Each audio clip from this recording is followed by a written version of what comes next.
오늘은 마음에 대한 이야기를 할 것입니다. 마음. 사람들은 우울증, 불안, 초조, 누구나 한 번쯤 겪어봤을 것입니다. 그것이 마음에서 나오는 것입니다. 마음은 선생님께서 말씀하시기를 뇌에서 나온다고 했습니다. 뇌에서. 모두가 뇌에서 일어나는 일이라 했습니다. 사람이 마음을 잘 먹어야 된다. 저번 주에 말씀하셨습니다. 마음을 잘 먹고 마음 잘 다스려서 성공하고 마음을 잘 다스리지 못해서 실패한다고 했습니다. 그래서 마음의 문제, 성공과 실패의 문제가 있습니다. 제가 한 번은 너무 우울하고 외로워서 하나님께 기도했어요. 그때 크리스마스 이브였는데 기도하니까 천사가 한 소절 노래를 불러주었어요. 어떤 노래를 불러주었냐면 하나님은 너와 함께 계셔. 너는 혼자가 아니야. 하나님이 너와 함께 계셔라고 했습니다. 너는 혼자가 아니야. 하나님이 너와 함께 계셔라고 했습니다. 그렇게 한 소절 노래를 불러주는데 너무 그 음성이 청아하고 맑았습니다. 그때 제가 느낀 것은 내가 혼자가 아니라 늘 하나님이 나와 함께 해주시는구나, 그런 생각을 했습니다. 저 혼자가 아니라 늘 하나님께서 저와 함께 해주셨다는 것을 그때 알았습니다. 그리고 또 마음을 다시 잡았습니다. 그때는 연말 심판을 한다고 하실 때였습니다. 연말 심판. 그래서 사람들한테 선생님께서 먹고 마시고 너희들끼리 놀지 마라. 하나님께 기도하고 하나님께 영광 돌려라. 그렇게 말씀하셨어요. 늘 선생님은 하나님 우선, 성령님 우선이었습니다.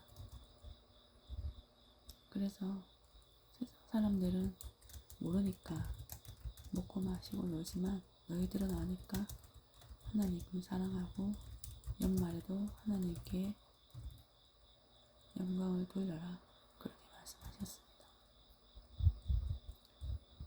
항상 선생님은 하나님 우선이었습니다. 저는 그때 하나님께서 함께 해주신다는 것을 깨닫고 정말 마음이 기쁘고 위로가 되었습니다. 그때 20대였는데 정말 하나님이 그때부터 계속 함께 해주셨습니다. 절대 저를 놓치지 않고 함께 해주셨습니다. 그래서 그때 이후로는 이제 외롭다, 혼자라는 생각을 하지 않았습니다. 제가 이렇게 된 것은 선생님의 말씀 때문이기도 하지만 저도 늘 기도하고 말씀을 상고했습니다. 그리고 또 하나님께서 저와 함께 해주셨습니다. 저와 함께 해주신다는 것은 무엇이냐? 저에게 말씀을 주신다는 겁니다. 말씀을 주신다는 것. 누구를 통해서? 선생님을 통해서 지금도 말씀을 주고 계십니다.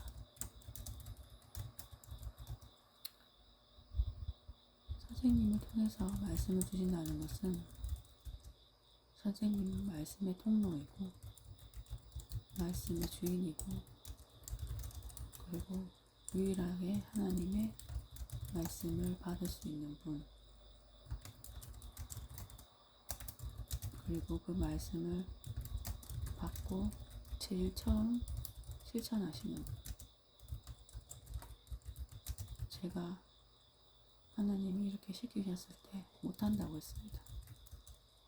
그러니까 저는 말을 못한다, 지혜가 없다 이렇게 말을 했습니다. 그러니까 하나님께서 네 입에 있다, 말씀이 있다, 해보아라, 안다.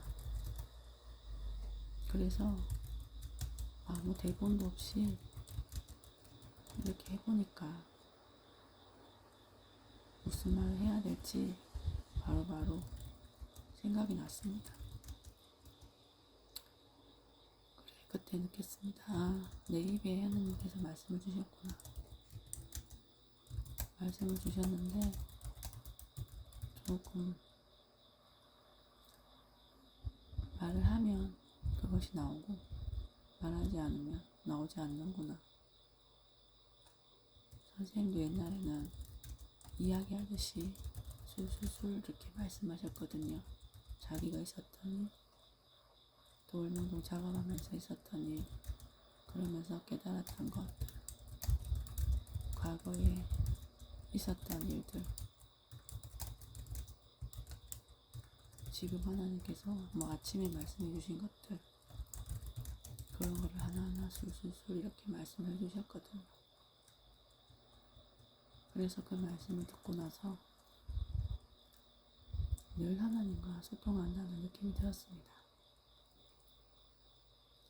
지금도 마찬가지입니다.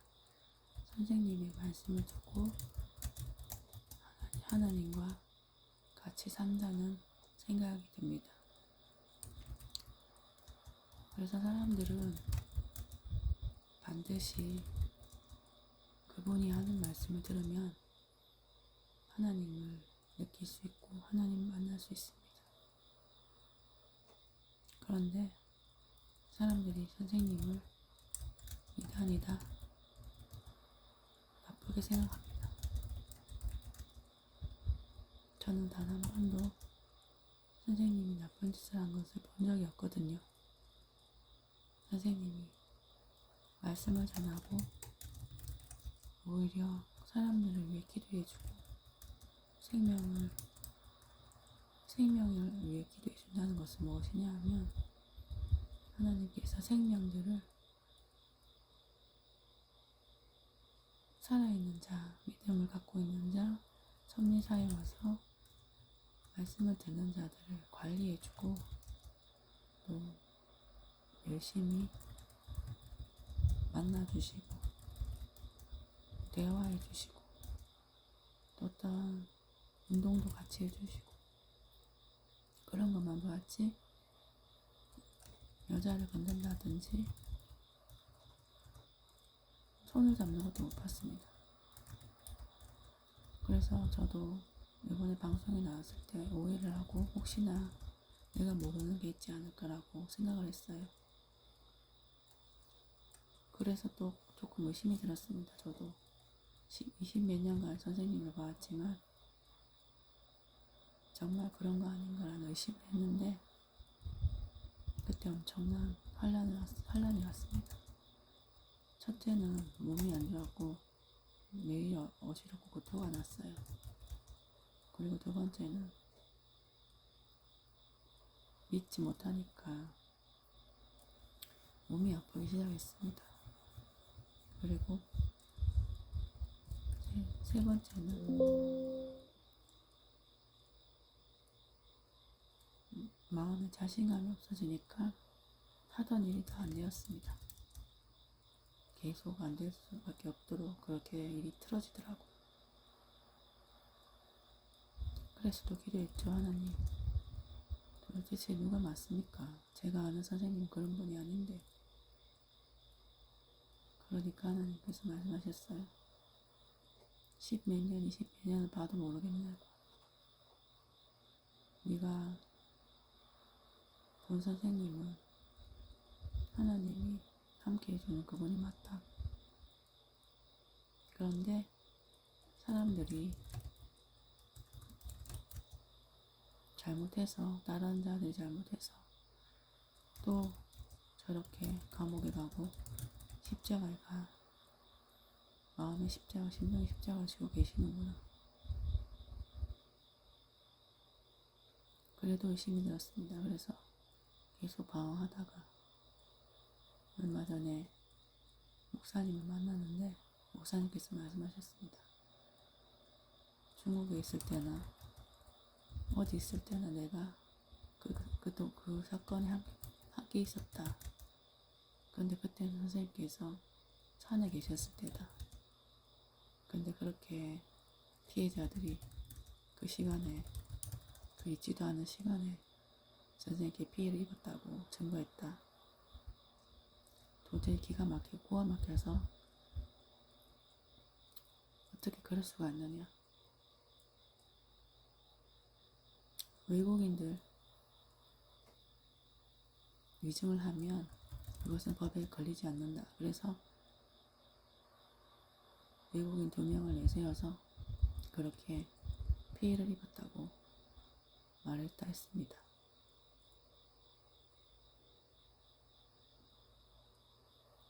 그리고 성령의 상징체라는 그 정종훈 목사, 김지선이죠.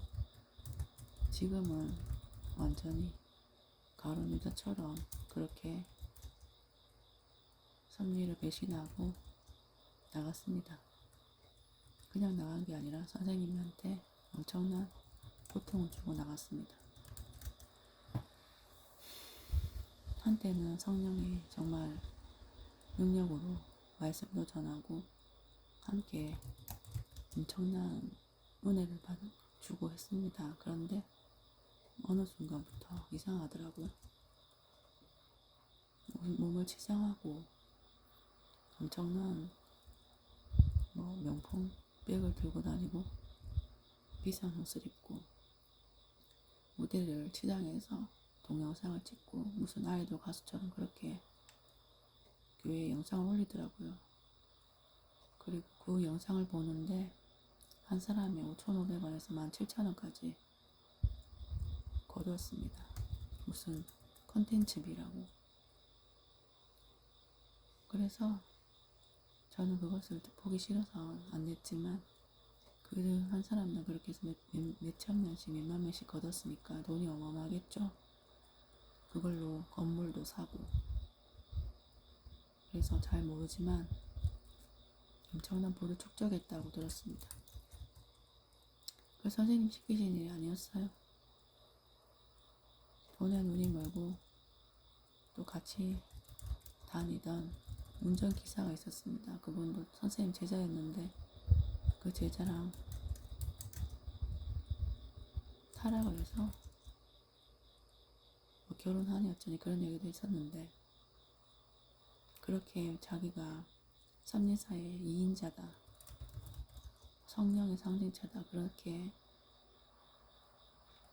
그런 걸 힘입어서 선생님을 그렇게 방송에 내고 자기가 섭리를 차지하려고 했겠죠. 그래서 하나님께 트셨어요. 섭리에 1인자, 2인자 없습니다. 무조건 선생님 한 분만 사명자라고 했습니다. 그 외에는 전부 가지고 선생님만 줄기라고 하셨습니다. 그래서 선생님께서 저렇게 제자들의 잘못으로 또 한 번 십자가를 지게 되었습니다. 선생님께서는 억울하겠지만 내색도 안 하시고 지금도 그 안에서 한 사람 한 사람 신경 써주시고 걱정해 주시고 말씀이 없으면 힘이 없다. 그래서 계속 말씀을 보내주십니다. 그 말씀을 듣고 저는 깨달았어요. 하나님이 시키신 일 아니면 저렇게 못한다. 저에게도 이렇게 말씀을 올리는 거 하나님이 시키지 않으면 못한다. 하나님이 시키셔야 할 수 있다. 누가 그렇게 하라고 하지 않으면 아무도 할 사람이 없습니다. 정말 답답한 현실이잖아요. 월명동에 계셔야 될 분이 지금 그 좁은 감옥에서 생명을 구원하려고 말씀을 전해나가는 게 너무 억울하잖아요. 죄도 짓지 않았는데 사람들에게 전부 다 죄 지었다고 욕하고. 그래서 억울해서 이렇게 기도했더니 그렇게 선생님을 가둔 자들 하나님 가만 놔두지 않겠다 했습니다. 아마 하나님 지금부터 시작하십시오. 어떻게 가만 놔두지 않을지 보여주십시오라고 기도할 겁니다. 하나님 가만 놔두지 않겠다 하셨으니까 영이 멸하든지 육이 멸하든지 반드시 어떤 결말이 나올 겁니다. 그렇기 때문에 악평자들은 배신자들은 두려워할 것입니다. 지금도 억울하게 갇히신 선생님을 위해 기도하겠습니다.